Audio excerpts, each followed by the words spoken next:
When teaching a multicultural group, teachers should take into account some of the basic practices which apply in any teaching and learning environment.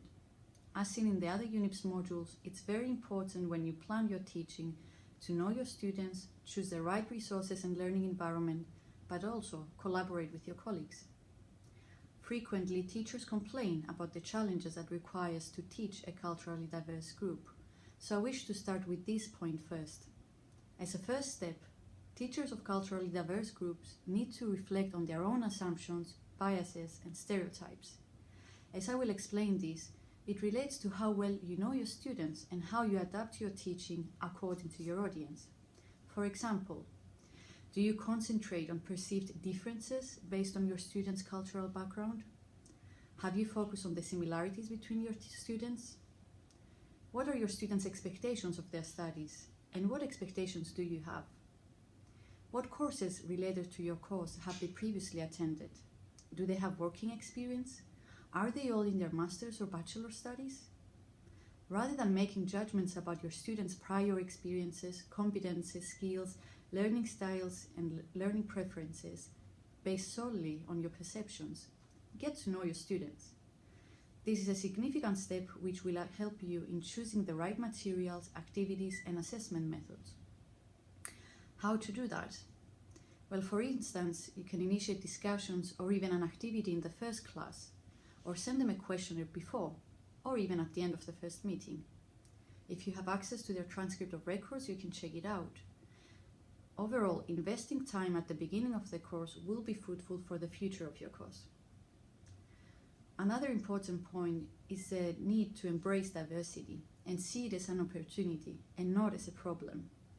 Having the right attitude is important because you communicate your enthusiasm, it transfers to your students, and if you consider and appreciate this learning opportunity, they will as well. Reflect on how can you use your class diversity to develop yours and your students' international perspectives.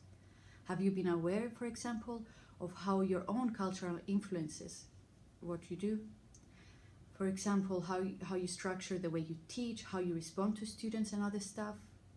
Keep in mind that educational systems have their own cultural practices and norms, so engage with and learn from other cultures, become more interculturally competent.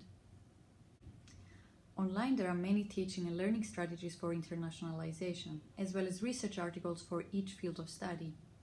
If you wish to discover practical suggestions about internationalizing the curriculum and course design, you can check the work of Betty Lisk, Jude Carroll, and Janet Sir Ryan.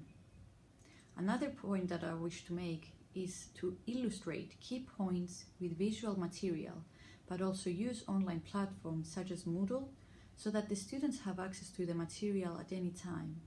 You could also upload the material before the seminar or lecture so that students can already familiarize themselves. Another important point is to build a strong and supportive community between your students. This can later lead to peer learning. This can be achieved by applying various routines, ice-breaking activities, discussions, in-class group activities, but also group assignments. Consider both formal and informal curricula and the creation of informal gatherings, especially during the first semester of the study year.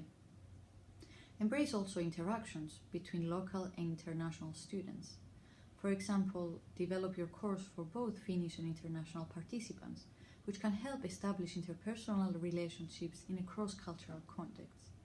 Perhaps the benefits can be promoted more to encourage this intercultural engagement.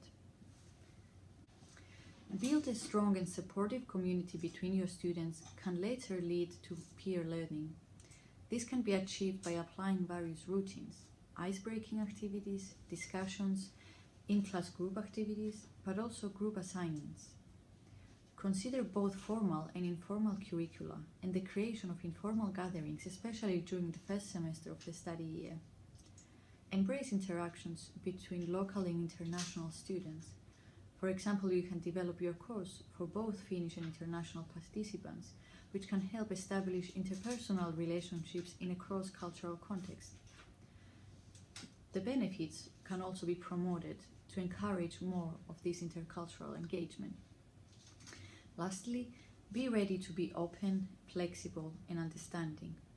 teaching in culturally diverse classrooms can be a place of mutual and reciprocal learning.